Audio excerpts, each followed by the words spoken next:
Bill Kelly, CAIA Association, here with my member and friend James Burron. James, great to see you. Thanks, Bill. Great to see you here. You're globetrotting as much as anybody in the world. Trying to keep up with you. So I don't know if you were here for the first panel today, but TPA, Total Portfolio Approach, it has, I would say, some connective tissue to the Maple model. You're a resident and a student of both the Maple model and Canada. So what are some of your thoughts about the current state of asset allocation?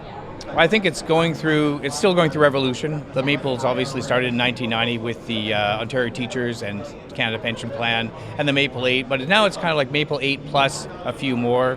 Some people call them the mini Maples, and they're using aspects of that. So if they don't have the assets necessarily to insource a lot of the management functions, asset management functions, they'll use a lot of alternatives, 70-odd%, a lot of ex-Canada, 70-odd% there too, and to get those returns that they need for their beneficiaries, whether they use external managers or internal, and then again, how sophisticated it can be. It is a range there. So we like to say it's not Maple or nothing, it's Maple or something like Maple, and it's great for the beneficiaries because it gets them the returns that they need.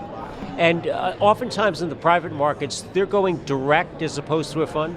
Yeah, there's been a lot of that, and I think it's been heightened lately. I don't think there's any we've seen really official numbers, but they've been doing a lot of, so obviously most co-investing and then having their internal teams.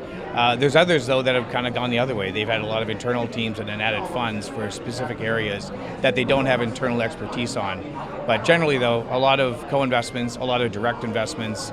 And I mean, to my mind, if they're going to be buying an airport or a road or what have you, why not just pay the upfront fee to do the transaction and hold it for 50 years?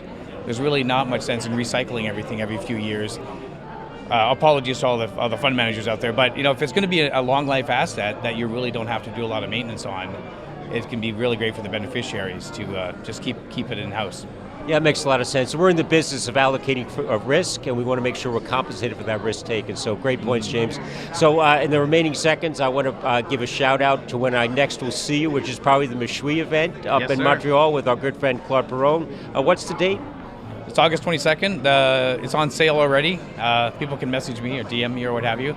We have a few tickets for members as well, because it will sell out very quickly. There'll be 500 people there, and it's just a great time. Out at Formula One, and I've gone the last couple of years, and I've really enjoyed it, and it's a who's who amongst mostly Canada, but the investment community in most of North America. So, James, great to see you. Excellent. Thanks, Bill.